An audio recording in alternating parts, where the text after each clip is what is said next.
all the way back to September 2019. And they are starting positively here, and they are scoring early.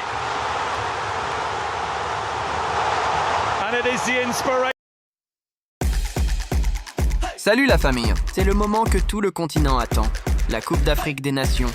Ce théâtre de passion où les légendes se construisent. La pression est maximale et cette année, nous avons analysé les effectifs, la forme du moment, les classements FIFA précis. On se le compte à rebours tout de suite à la 7e place. Reset, RD Congo, la nouvelle dynamique des Léopards. En 7e position, on place l'équipe en pleine ébullition, la République démocratique du Congo. Leur force, c'est l'élan. Après avoir atteint les demi-finales en 2023, ils ont prouvé qu'ils sont de retour au sommet africain. Ils possèdent 2 titres de CAN, 1968 et 1974. Un héritage lourd qu'ils veulent raviver. Leur régularité tactique sous des arbres est impressionnante. Ils n'ont pas la superstar. En attaque, mais une solide. Charnière centrale menée par Mbemba. C'est une équipe qui monte en puissance pendant le tournoi. Ils seront l'obstacle que personne ne veut rencontrer. Dans les matchs à élimination directe, c'est le danger qui vient de l'ombre. Forces, Tunisie, la discipline et la fierté des aigles. On continue de grimper avec une équipe qui est la définition même de la régularité. La Tunisie, les aigles de Carthage sont un pilier du football africain. Un seul sacre en 2004, mais une présence constante en quart ou demi-finale. Au classement FIFA, ils font partie du top 5 africain de manière presque ininterrompue. On parle d'un effectif très expérimenté, avec des joueurs de haut niveau en Europe comme Skiri et un capitaine légendaire, Msakni. Leur force réside dans la défense. C'est une forteresse tactique qui encaisse très peu, rendant chaque victoire difficile à arracher pour l'adversaire. La Tunisie, c'est le pragmatisme qui peut mener très loin. Turbo 5, Nigeria, l'armada offensive des Super Eagles. En 5e position, on a l'équipe la plus effrayante sur le papier quand il s'agit d'attaquer.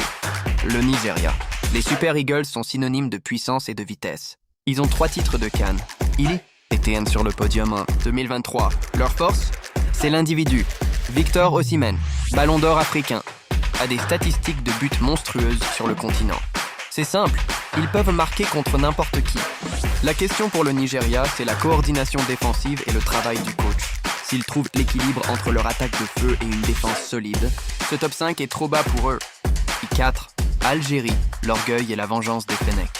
On arrive au pied du podium avec une équipe sous pression, mais portée par l'orgueil, l'Algérie. Les Fennecs ont une seule idée en tête, racheter leur récente contre-performance. Ils sont double vainqueurs de la CAN, 1990 et 2019. Même s'ils ont chuté au classement FIFA après les dernières éditions, leur potentiel reste exceptionnel.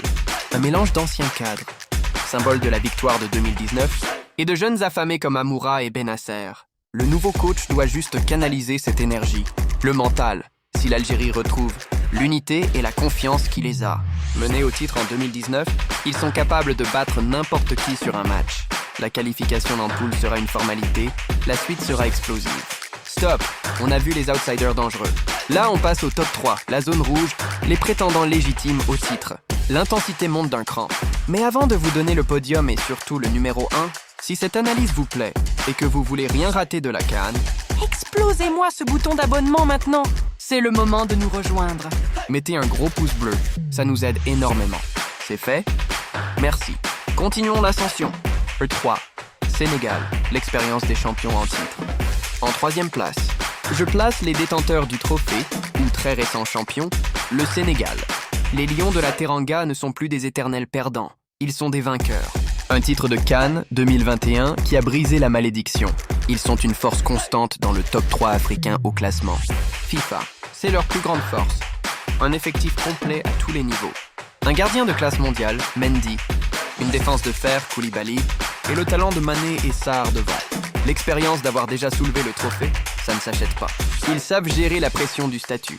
La seule raison pour laquelle ils ne sont pas plus hauts, c'est que la confirmation est toujours plus difficile que la conquête. Mais respect, ils sont favoris. Tour 2 Égypte, l'hégémonie historique des pharaons. En 2e position, on parle de la légende. L'équipe qui a le plus de titres. La machine à gagner, l'Égypte. On ne peut pas les ignorer. Leur histoire pèse trop lourd. Ils ont 7 titres de CAN. C'est le record absolu. Leur obsession est de décrocher cette 8e étoile. Même en cas de forme mitigée, ils ont le savoir-faire des matchs coup près. Mohamed Salah. Quand il porte ce maillot, il se transforme. C'est le joueur capable de faire basculer un match à lui seul, aidé par des joueurs décisifs comme Trezeguet ou Marmouche. Ils sont des maîtres dans l'art de la gestion. Ils ferment le jeu, marquent le but qui compte et tiennent jusqu'au bout. La finale est leur territoire naturel. Ils sont un danger permanent. Le dernier mur avant le sac. Alors que nous sommes à 2 doigts de la vérité, une dernière petite revue de troupes. Ces nations ne sont pas dans le top 7, mais elles peuvent gâcher la fête de n'importe qui. Le Cameroun éternel, la Côte d'Ivoire qui doit confirmer, le Mali très discipliné et le Gabon toujours capable d'une étincelle. Ce sont les jokers de cette compétition. Mais maintenant, préparez-vous. Poule 1, Maroc, l'ultime favori, l'alignement des planètes. Et enfin, nous y sommes. Le numéro 1 incontesté, l'équipe qui a tous les atouts, le Maroc. Ils sont en position de force absolue et historique. Le Maroc est numéro 1 au classement FIFA africain, demi-finaliste de la Coupe du Monde. 2022, ils ont prouvé qu'ils pouvaient rivaliser avec les meilleurs du monde. Pas seulement d'Afrique, le facteur le plus important. Ils jouent à domicile. La ferveur des supporters marocains est légendaire. C'est un avantage psychologique et athlétique immense, surtout lors des matchs à élimination directe. Regragui a une sélection incroyable. La maturité de Bounou, le leadership d'Hakimi, la créativité de Ziyech et l'arrivée de pépites comme Brahim Diaz. Tout est réuni. Un seul titre de CAN en 1976. Il est temps d'effacer cette anomalie. Le Maroc ne va pas seulement concourir, le Maroc va chasser. C'est l'équipe à battre, et elle est chez elle. Voilà mon classement final. On a remonté les 7 forces du continent, du Congo en pleine ascension à l'intouchable Maroc. Maintenant, je me tourne vers vous. Je veux votre avis, je veux de l'engagement. Dites-moi en commentaire, est-ce que mon classement est juste ? Quelle équipe, en dehors de mon top 3, a le plus de chances de soulever le trophée ? Qui va gâcher la fête ? Je lirai tous vos pronostics. Merci d'avoir suivi ce classement. N'oubliez pas le like. On se retrouve très vite pour de nouvelles vidéos.